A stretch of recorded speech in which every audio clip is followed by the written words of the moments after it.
Good morning and welcome to the October version of our First Mondays speaker series. There's plenty of room down front for those of you still coming in. My name is Howard Scott from the Dordt English Department. It is my privilege to introduce our speaker today. Karen Swallow Prior is an award-winning professor of English at Liberty University. She earned her PhD in English at the State University of New York at Buffalo. Her academic focus is British literature with a specialty in the 18th century, a period she loves for, among other things, its efforts at correcting the universal human impulse to gravitate toward extremes. This means, as far as I can tell, that she likes to talk people down off ledges, culturally speaking. She's the author of Booked, Literature and the Soul of Me from 2012, Fierce Convictions, The Extraordinary Life of Hannah More, Poet, Reformer, Abolitionist from 2014, and most recently on Reading Well, Finding the Good Life Through Great Literature, published in 2018. This means that her main way to talk people down off ledges, culturally speaking, are through the books she's read. Swallow Prior's writing has appeared in Christianity Today, The Atlantic, The Washington Post, First Things, Vox, Think Christian, The Gospel Coalition, Books and Culture, and other places. This means that she writes to people on both ledges and in the middle, again, culturally speaking.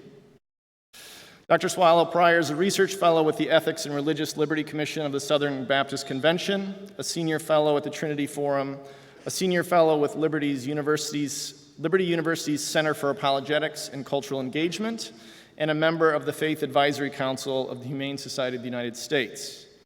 Karen and her husband live in rural Virginia with sundry dogs, horses, and chickens. And when I checked online, use of the word sundry peaked in 1830. Time to resurrect it, right? Recently, I was reading one of Dr. Swallow Prior's essays, When T.S. Eliot Invented the Hipster, when I realized I had gotten totally lost in it. Not lost, but lost in a good way, lost like in a good movie where the outside world stops happening.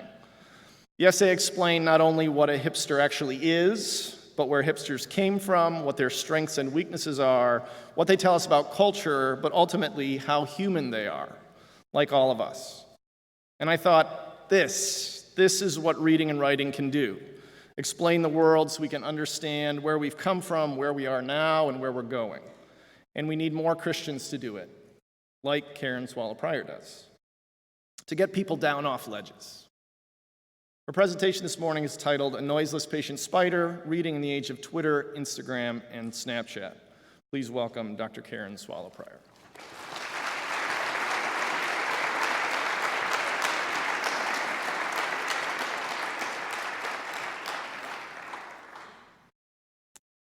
If there's one thing that modern literature shares in common with Facebook, Twitter, Instagram, and Snapchat, it is the centrality of the self.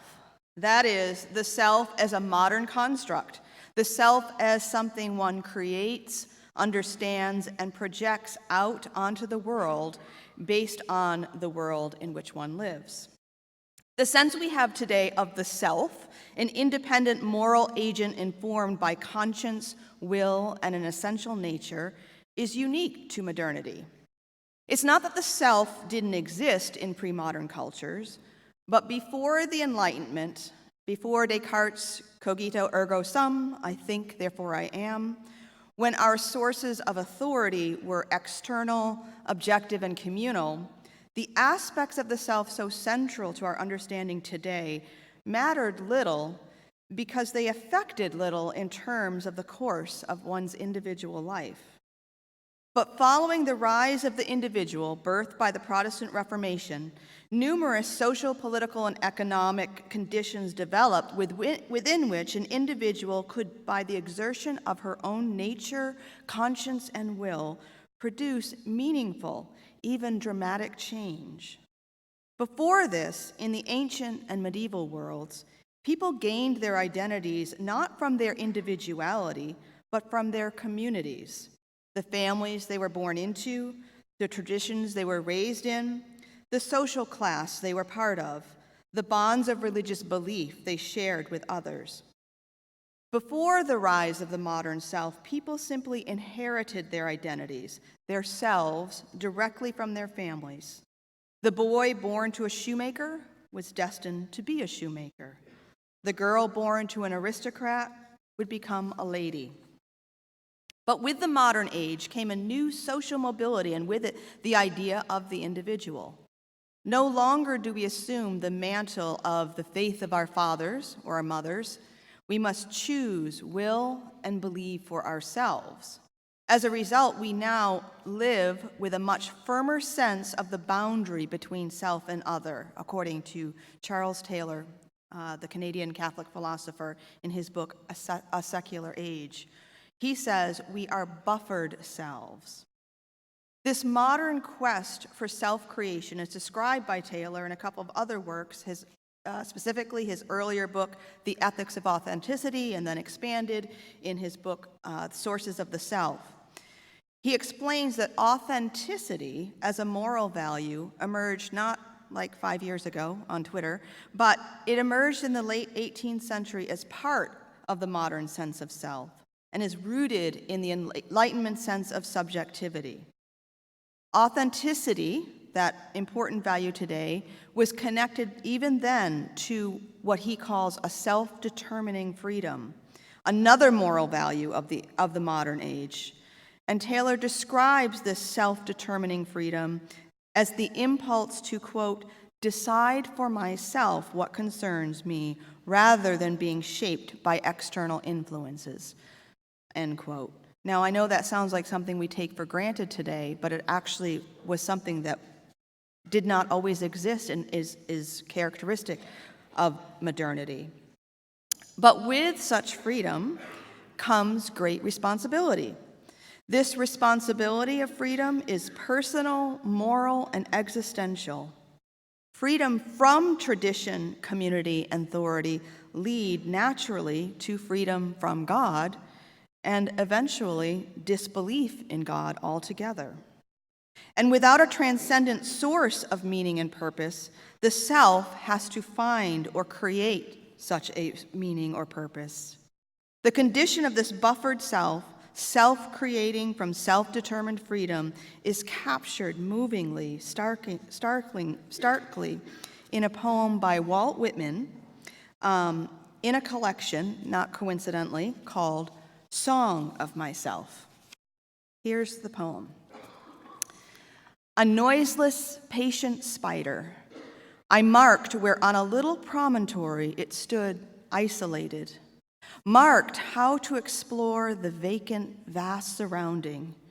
It launched forth filament, filament, filament out of itself, ever unreeling them, ever tirelessly speeding them. And you, O my soul, where you stand, surrounded, detached, in measureless oceans of space, ceaselessly musing, venturing, throwing, seeking the spheres to connect them, till the bridge you will need be formed, till the ductile anchor hold, till the gossamer thread you fling catch somewhere, O my soul. These haunting lines capture the dark night of the modern soul, the condition in which the answer is not a given, but the quest itself becomes the source of meaning and authenticity. What are Facebook, Twitter, Instagram, selfies, and Snapchat but gossamer threads that we fling out into the world, threads we hope will catch enough likes, follows, and retweets to provide an anchor for our souls? And what do these things, the angst of the modern self, an existential angst increasing ever more through the pressures and distortions of social media, what do they have to do with reading? Everything, I think. Consider the work of another 19th century writer, a Brit rather than an American like Whitman, one writing just a few decades before him, Charlotte Bronte. In contrast to the noiseless, patient spider who spins his gossamer thread from a source inside himself rather than from an external transcendent source, something I'll talk about more tonight, a modern but thoroughly Christian self is portrayed in Jane Eyre. Jane Eyre, the character, is, like our spider, isolated and lonely. But she is also a reader. And in reading, she finds herself and her place in the world. Those of you who remember Jane Eyre as required reading, whether in high school or college, hopefully it's still required, probably recall most vividly the story's over-the-top Gothic tropes. A childhood banishment to a death-haunted room, a mysterious presence in the attic, the Byronic hero, and a cold mansion going up in flames. Oops, sorry, spoiler. It's really more the stuff of Lifetime television than cultural revolutions, but Bronte's greatest literary accomplishment wasn't in her plot devices. It was really in the narrative voice, the voice of Jane, who so openly expresses her desire for identity, definition, meaning, and agency. And it rang powerfully true to its 19th century audience. In fact, many early readers mistakenly believed Jane Eyre was a true account, probably partly owing to the clever marketing scheme in which the subtitle was an autobiography. But even so, it was Jane's voice that was the validation of the character's authenticity. And the way that early novels, all of them, first paid attention to the particularities of human experience rather than the universals we see as the focus in epics and romances, made novels the ideal vehicle to shape how readers understood and embraced the modern individual. The rise of this literary form was made possible, of course, by the technology of the printing press, the print culture that followed, and the widening literacy that was cultivated 4 centuries before Jane Eyre's publication. But the novel as a form was perfectly designed to tell Bronte's first-person narrative of a destitute orphan girl searching for a secure identity, first within an unloving adopted family, then at an austere charity school, and finally with the wealthy but unattainable employer that she loves.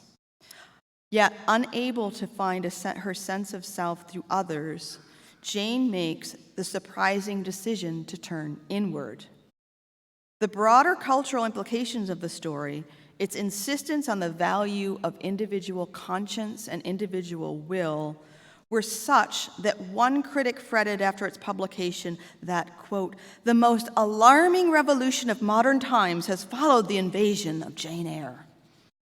Before the Reformation and the Enlightenment, when sources of authority were, as I've already said, external and objective, the aspects of the self that are so central to our understanding today mattered little because they didn't really affect the course of an individual's life. But the Reformation empowered believers to read and interpret the scriptures for themselves rather than relying on the help of clergy. And by extension, this seemed to give people permission to read and interpret their own interior worlds as well, as Jane does. No novelist before Bronte, not even her sisters, had provided a voice so seemingly pure, so fully belonging to a character, so authentic. Jane's voice is the source of the power the book has to absorb the reader completely into her own world. As Virginia Woolf explains it, she says that Bronte depicts, quote, "an overpowering personality so that, as we say in real life, they have only to open the door to make themselves felt. There is in them some untamed ferocity, perpetually at war with the accepted order of things, which makes them desire to create instantly rather than to observe patiently." It is this exact willingness, this desire to, quote, "be at war with the accepted order of things," that characterizes the best aspect of the modern sense of self. I mean, you all are here in college because you are at war with the accepted order of things. You're making something for yourselves and of yourselves just by being here.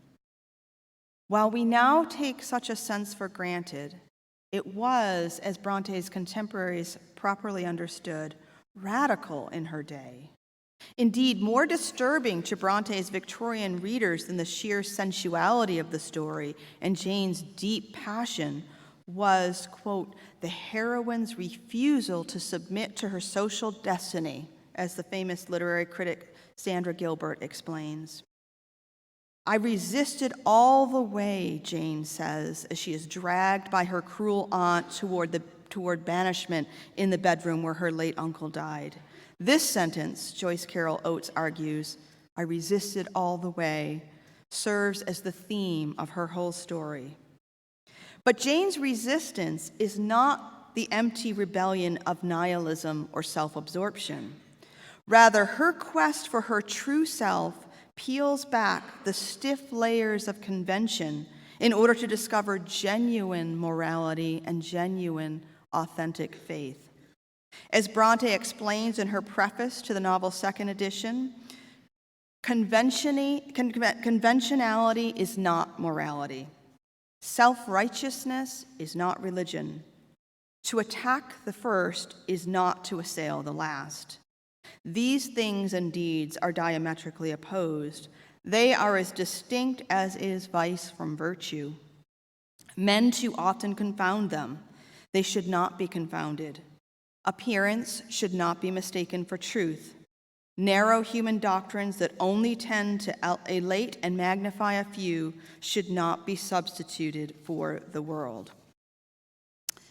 In a letter to a friend, Bronte responded to her critics' objections by declaring, unless I have the courage to use the language of truth, and that's a capital T, truth, in preference to the jargon of conventionality, and that's a capital C, I ought to be silent.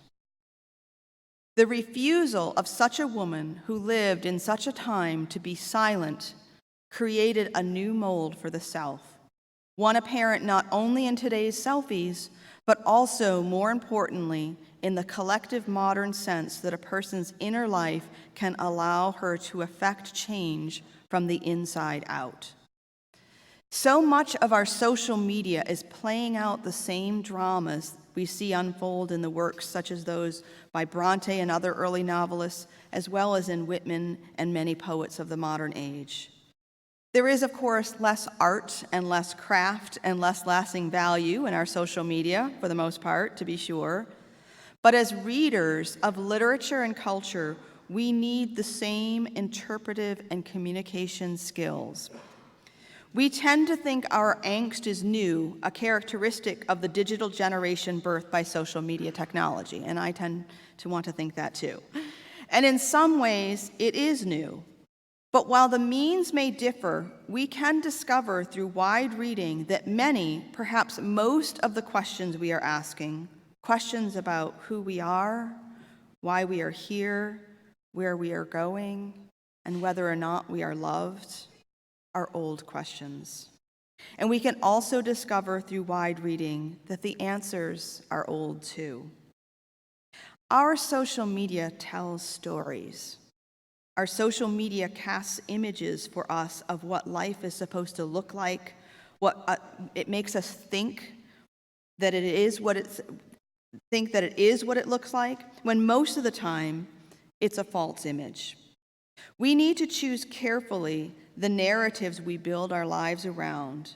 And those narratives get in our head, they come from both words and the images that surround us every day.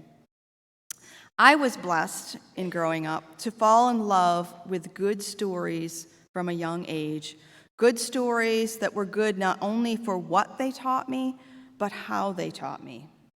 Because research tells us increasingly today that literary fiction increases our ability to empathize, our ability to see the world through others' eyes.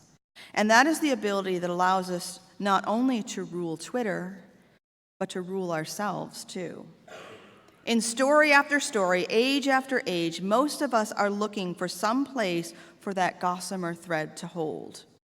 We look to many places, to many people, to ideas, political goals, and things to attach ourselves to give us meaning and purpose and hope. The annals of literature and film and drama and poetry are filled with depictions of the search for the good life. My book, Booked Literature in the Soul of Me, examines the way visions of the good life were implanted in me by great books. From Great Expectations, I learned the power of that stories have to the stories we tell ourselves can do us either harm or good to ourselves and to others. From Madame Bovary, I learned to embrace the real world rather than escaping into an unsustainable and unrealistic romanticism. From Gulliver's Travels, I learned the profound limitations of my own finite perspective. From Tess of the D'Urbervilles, I saw the power of grace and the tragedy of its absence. From Gerard Manley Hopkins, I came to love the pied beauty of the world and in me because of the one who created these. And these aren't merely intellectual or moral lessons, although they certainly may begin that way, but rather the stories and images from these books and so many others show us the practices, the habits that lead toward or away from the good life. As college students, you are in one of the most vulnerable places in your life. You're in that liminal space between dependence and independence, between adolescence and adulthood. You come to college thinking you are possessed of a vision for the good life, but more often than not, it is a vision you have merely received, not one you have co-created. You don't know who you are. Who you think you are is usually a collage of fragments formed from parental expectations, peer influences, and increasingly social media, and decreasingly, unfortunately, the church. Whether or not you realize it, you have an idea about what constitutes the good life. And this vision, perhaps it's even not so much a vision as it is an unexamined assumption, is guiding most, if not all, the decisions you make, whether you realize it or not. For example, Citizen Kane had his rosebud, and Charlie of Charlie and the Chocolate Factory had his golden ticket, and Winston Smith in George Orwell's 1984 had a beautiful glass paperweight containing a piece of pink coral. Each of these objects was, for its possessor, an emblem of their vision of the good life. Literature and real life are filled with such emblems that represent the attainment of our greatest longings. For Willy Loman in Arthur Miller's Death of a Salesman, do we know that play, I hope? It is a pair of green velvet slippers. Willy Loman leads the quintessential American life, characteristic of what Henry David Thoreau meant when he wrote a century earlier that the mass of men lead lives of quiet desperation. That's Willy Loman. Willy's case of desperation is cloaked, however, in the glossy veneer of the American dream, beneath which, however, we find not the true dream, but an empty, corrupted version of a once honorable ideal. When the play opens, Willy is dying. His memory is failing. He constantly tells his sons that the key to success in life is being well-liked. But as his appearances decline and his old contacts disappear, Willy's sales diminish and his failures increase until he is fired and his whole world collapses. The title of the work has two references in the play, and they are inextricably linked. The first, spoiler alert, is the ending, because the salesman dies. And the other reference is found in passing in the play. It's a story within the story, sort of like that pink coral inside the glass, of another salesman whose name is Dave Singleman, whom Willy met years before when Dave was 84 years old. Dave Singleman, Willy says, would put on his velvet green slippers, pick up his phone, and call the buyers, and without ever leaving his room, he made his living. Beholden to a vision for success that belonged to someone else, Willy decided that selling was the greatest career a man could want. What could be more satisfying, he asks. For when Dave Singleman died all those years ago, Willy says, he died the death of a salesman. in his green velvet slippers in the smoker of the New York, New Haven, and Hartford going into Boston. When he died, hundreds of salesmen and buyers were at his funeral. For Willie, the velvet green slippers symbolized the attainment of his deepest longing, to be well-liked. This is the desire formed in Willie's imagination, conscripted within him more and more deeply over time as he lives his life according to the habits and rituals of a corrupted American dream, one marked by shiny cars, new appliances, and if you've read the play, you'll remember whipped cheese in a can. This false vision of the good life that drives him for the rest of his life ultimately drives him to his death. For as his vision falters, and with it Willie's own moral imagination, he emerges from one of his reveries into the past with the sudden realization that in his life, nothing's planted. He says, I don't have a thing in the ground. So he rushes off to get some seeds. His son Biff later finds him outside late at night planting the seeds. This action is emblematic. It's not literal seeds that Willie has neglected to plant, but seeds of enduring, real values that he realizes only now he has failed to implant in his sons. At one point near the end of the play, Biff says to Willie, "We never told the truth 10 minutes in this house." Biff goes on to tell Willie that Willie had so blown Biff full of hot air while he was growing up, the hot air of unrealistic expectations and false illusions, that Biff never realized the difference between a false vision and a true one, at least not until it was almost too late. Finally, Biff realizes, however, as he says, that all I want is out there waiting for me the minute I say I know who I am. Why did Willie's life as a salesman constitute the pursuit of a false dream? I mean, there's nothing wrong with being a salesman. But as the play makes clear, Willie suppressed his true nature and sold himself out to become something he wasn't called to be. As we learn from various revelations in the play, it wasn't making sales that made Willie happy. It was making things with his hands. Reflecting upon Willie's self-inflicted death, Biff remarks, "There were a lot of nice days. When he'd come home from a trip, or on Sundays, making the stoop, finishing the cellar, putting on the new porch, when he built the bedroom and put up the garage. There's more of him in that front stoop than in all the sales he made." After Willie's death, immediately following his funeral, Biff says of him, "He had the wrong dreams, all wrong. He never knew who he was. The man didn't know who he was." And in not knowing who he was, Willie bought into a false vision of what it was he should become. That image became for him a false idol, a graven image. Our images, formed in our imaginations, have the power to shape our lives. In Imagining the Kingdom, James K.A. Smith points out that imagination is fundamentally aesthetic in nature. As human beings' meaning-making faculty, imagination is the force that presses on us, making impressions on us and in us. Being made in the image of God, the process of imaging or imagining is a simultaneous and reciprocal receiving and sending forth. Imagination is both mimetic and generative. Without imagination, we are mere animals, worms living out our days in the dark, or spiders weaving endless webs but going nowhere.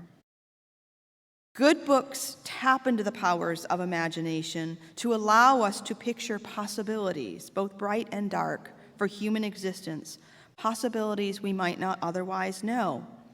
Literature makes concrete, embodies, incarnates the abstractions of ideas and ideals. The world's literary masterpieces provide a formative classroom for us. In holding forth visions of the good life, great literature cultivates desire for that good life. Furthermore, reading such literature is a practice that cultivates virtue as the reader inhabits the world of the book and exercises vicariously the choices and actions embedded in that world. As C.S. Lewis famously observed, "We are half-hearted creatures, fooling about with drink and sex and ambition when infinite joy is offered us, like an ignorant child who wants to go on making mud pies in a slum because he cannot imagine what is meant by the offer of a holiday at the sea. We are far too easily pleased." In other words, we cannot desire what we cannot imagine, and we cannot imagine what we have not seen. Yet the human imagination is more than just a picture-making function. Language is inextricably bound to the working of the imagination. Imagination is, after all, the expression of our Creator showing forth His image in His creation. To imagine is to mirror God, the Word, in us. Imagination is the bridge between word and world. Through imagination, a mere picture becomes an idea expressed in words, which then become a way of being and acting in the world. Yet in recent decades, as the concept of the good life has fallen away, because who can define what is good anyway, so too has the idea of great books, for who can define what constitutes greatness in a book? And this being the case, why study literature at all? Gary Saul Morson, a professor at Northwestern University who teaches Russian literature in classes that seat hundreds of students at a time, published an essay in Commentary a while back titled, "Why College Kids Are Avoiding the Study of Literature." I'm sure you have many answers to that question. Resisting the easy assumption, however, that the problem is kids today, Morson points instead to the way the current teaching of literature has tended to cut out all the pounds of flesh and leave only the bones. Students no longer desire to read, he says, not because they don't desire wisdom and guidance toward the good life. I'm sure you all want that. But because they don't see reading books as a source for this. When all that's required by educators can be gleaned from skimming the Wikipedia summary, the form and practice of reading itself is neglected. Focusing on the technical aspects of literature as a mere craft or on abstract literary theories, on judgment of a text by present-day ideas, or on context at the expense of text, all these approaches, he says, serve to diminish the way the author creates an experience for the reader. He says, and I've got a long quote here, "It is really quite remarkable that what happens when reading a great novel. By identifying with a character, you learn from within what it feels like to be someone else. Reading a novel, you experience the perceptions, values, and quandaries of a person from another epoch, society, religion, social class, culture, gender, or personality type. By practice, we learn what it is like to perceive, experience, and evaluate the world in various ways. This is the very opposite of measuring people in terms of our own values. To be sure, there are other disciplines that sometimes tell us we should empathize, but only literature offers constant practice in doing so. We follow the life of Dorothea Brooke or David Copperfield moment to moment, and we live with them for hundreds of hours, always living into their experience, growing along with them, approving or disapproving their choices, and perhaps changing our minds as they change theirs. This long process offers a lot of practice in empathy, enough to make it a habit. Students will acquire the skill to inhabit the author's world. Her perspective becomes one with which they are intimate and which, when their own way of thinking leads them to a dead end, they can temporarily adopt to see if it might help. Novelistic empathy gives them a diversity of ways of thinking and feeling. They can escape from the prison house of self." End quote. And they can also, you also, can escape from the prison house of the selfie.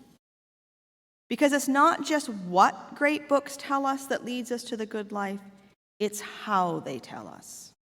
For example, as we read in Pride and Prejudice about Elizabeth Bennet, we also read with her.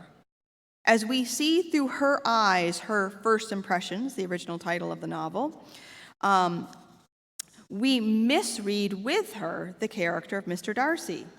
We are duped into trusting Elizabeth's perspective because it seems to us and to her so eminently trustworthy.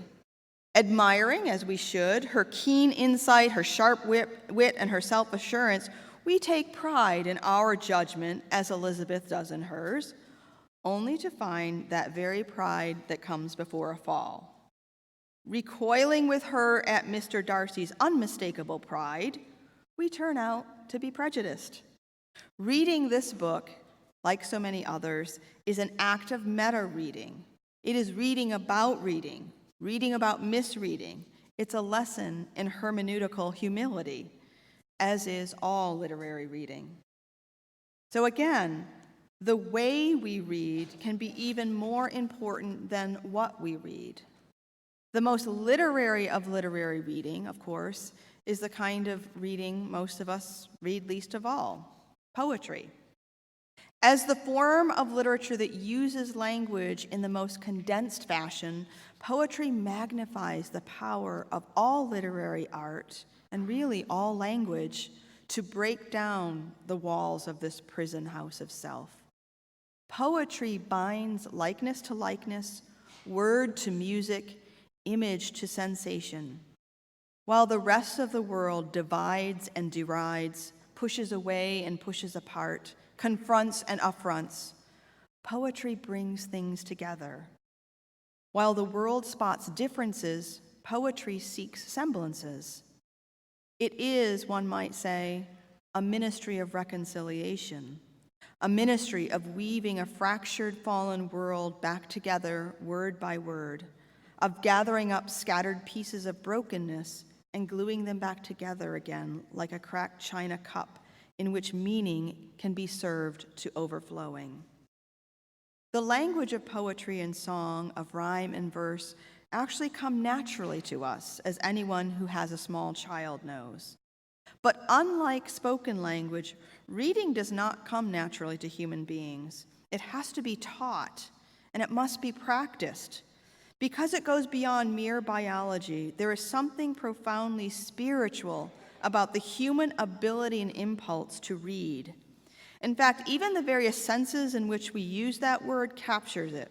To read means not only to decipher a given and learned set of symbols in a mechanistic way, but it also suggests the very human act of finding meaning, of interpreting, in the sense of reading a person or a situation. To read in this sense might be considered one of the most spiritual of all human activities, inasmuch as it allows us to transcend the immediacy of the material and of the moment at hand. Through imagination, books allow us to behold characters, places, situations, and ideas far beyond where our bodies can take us. In this way, great books expand our communities and thereby expand the possibilities of our visions for the good life. Thus, reading literary writing, writing that uses language artistically so that it both teaches and delights, has a socializing, a humanizing effect on us. In fact, more and more studies confirm that emotional intelligence, empathy, and social perception are measurably improved after test subjects read literary fiction in particular. Researchers attribute this outcome to the role the imagination plays in reading literary works, because reading requires our mind to make inferences, interpret nuanced indicators, gauge emotions, and predict outcomes, just as we must do in real life. In emphasizing showing rather than telling, literary texts require readers to do more interpretive work in discerning the meaning of a story.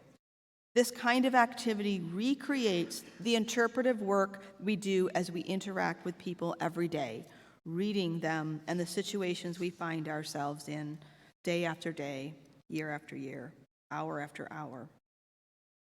Studies in neuroscience, psychology, and cognitive science show especially that deep reading, slow, immersive, rich in sensory detail and emotional and moral complexity, is a distinctive experience, a kind of reading that differs in kind and quality from the mere decoding of words. In other words, the kind of reading that we do with literary text as opposed to the kind of reading we do when we're skimming our Twitter news feeds or Facebook posts. Literary critic Frank Kermode distinguishes between what he calls carnal reading, which is that hurried utilitarian information process that constitutes the bulk of our daily reading diet, and spiritual reading, reading done with focused attention for pleasure, reflection, analysis, and growth. Great books expand our imaginations not only by enlarging our field of vision beyond the limits of our finite experience, but also in helping us to practice this kind of spiritual reading, the process of finding and making meaning through language. While mathematics, philosophy, and psychology also help us make sense out of the universe, fiction in particular reflects the human condition in ways that are distinct to our nature as storytelling creatures. Stories take place in linear time and thus imitate our sense of our earthly existence, which also has a beginning, middle, and end. Even stories that play with linear time do that while rooted in it. The heart of every story, of course, is conflict, and without conflict, the events that lead to it and follow it, there is no story, but merely a series of events. This center of a story, conflict, is the very phenomenon that creates our need to make meaning out of our lives. For conflict lies at the heart of the ultimate story of human existence: creation, fall, and redemption. And the essential human conflict, of course, is the rupture of our union with God. Stories embody truth in a way that parallels the incarnation. Because literature embodies the linearity and connectivity of our conflict-ridden lives, reading is a practice in making meaning out of our very human condition. Metaphorically, stories, drama, and poetry put flesh on ideas so they can dwell among us. And of course, no image of the good life is possible apart from a vision of the good of others. This truth is reflected in the very nature of the triune God, whose own nature bespeaks community and whose creative act in making humankind formed us for fellowship with him and with one another. So while a good life requires a sense of oneself, the vision for the good life cannot be centered on one's own life, but rather the truly good life requires us to imagine our place within a community. Yet the paradox of social media is that the more we use it, the more we become like noiseless, patient spiders, isolated selves, ceaselessly musing, venturing, throwing, seeking the spheres to connect in the form of likes and clicks and retweets, accumulating ephemeral signs whose significance fades in the microsecond it takes for the newest, viralist thing to post. As MIT professor Sherry Turkle has shown, this sort of technology, quote, drains us as we try to do everything everywhere and makes us prone to being lonely everywhere. Similarly, Dr. Gary Small of UCLA warns that internet immersion presents the danger of social and emotional distancing rather than connection. Yet, even so, behind every tweet, every Snapchat, every Instagram post, every viral video, and all their clicks and likes and shares is a real person. A human being who loves, who hates, who bleeds when cut, who laughs, who cries, and who will someday die. To read them well is to love them well. Last year, a Twitter troll called comedian Sarah Silverman a vulgar name in a tweet. After looking at the man's Twitter timeline, Silverman responded to him, quote, "I believe in you. I read your timeline and I see what you're doing, and your rage is thinly veiled pain. But you know what? I know this feeling. See what happens when you choose love. I see it in you." End quote.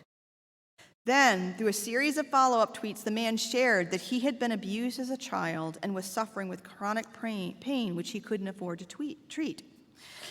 Silverman encouraged him to seek help, and then she offered to pay for his treatment. Later, the man said in an interview, "I was once a nice and giving person, but too many things destroyed that, and I became bitter and hateful after having an MRI which revealed 5 herniated discs. Then Sarah showed me the way. Don't get me wrong, I still got a long way to go, but it's a start." And it all started with Silverman reading the man's words. First, his very offensive ones, but then more and more reading those words and him well. Understanding others, whether on social media or in real life, requires the ability to read well, no less than what is demanded in reading great works of classic literature well. The words may be shorter and sparer, and often more vulgar. The post may even take the form of an image or meme rather than words. But reading, interpretation, is just as important to good understanding and real love of neighbor there as within any kind of communication. The skills required to read a great book well are necessary for reading others on social media and in real life well. These skills are attention to form, tone, context, and purpose. Just as with reading a complicated text, even with a tweet, we must often pause, reread, reflect, and ask questions.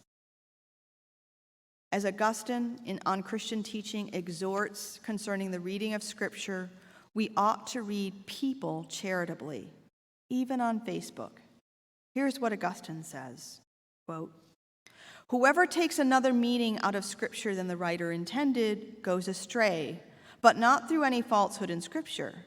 Nevertheless, as I was going to say, if his mistaken interpretation tends to build up love, which is the end of the commandment, he goes astray in much the same way as a man who by mistake quits the high road, but yet reaches through the fields the same place to which the road leads. He is to be corrected, however, and to be shown how much better it is not to quit the straight road, lest, if he get into a habit of going astray, he may sometimes take crossroads or even go in the wrong direction altogether. Yet, building up love is the destination." So whether we are reading Tolstoy or a tweet, a French philosopher or a Facebook post, reading well requires the virtues of diligence, attentiveness, prudence, patience, and love. And of course, I do want to say it goes without saying that exercising these virtues always precludes tolerating abuse, because that's something that also exists, and we don't have to do that. But like all exercise, the skills required to reading well, as with the virtues, improve with practice. Like a muscle, the reading brain improves with use and atrophies with lack of use. Ruling Twitter, Snapchat, Instagram, and Facebook requires you to rule yourself first. And ruling yourself begins with putting others first. The virtues of reading well and the virtues that come from reading well are cultivated in reading faithfully and well, not just books, but tweets and people too. So many people around us, perhaps some of you, perhaps even me, are noiseless, patient spiders, marking out how to explore our vacant, vast surroundings, detached in measureless oceans of space, seeking spheres to connect, flinging out our gossamer threads till they catch somewhere, somehow, with something or somebody. Recognizing this truth of the modern self, indeed of the human condition in all times and all places, is the only way to rule. Thank you.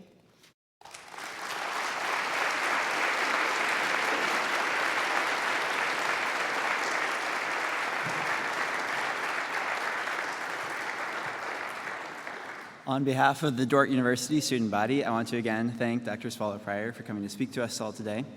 I also want to remind and encourage everyone to attend tonight's lecture and Q&A session with Dr. Swallow-Prior entitled "A Bee in St. James Library, Lessons from Jonathan Swift on How to Read Widely, Write Well, and Rule Twitter." That's taking place tonight at 7:30 in SB 1606. And then finally, if you would like to attend a lunch with Dr. Swallow-Prior immediately following this session, there are 3 tickets still available for that. And if you want to claim one of those, just please see Emily Rowe here at the front. With that, have a great rest of your Monday.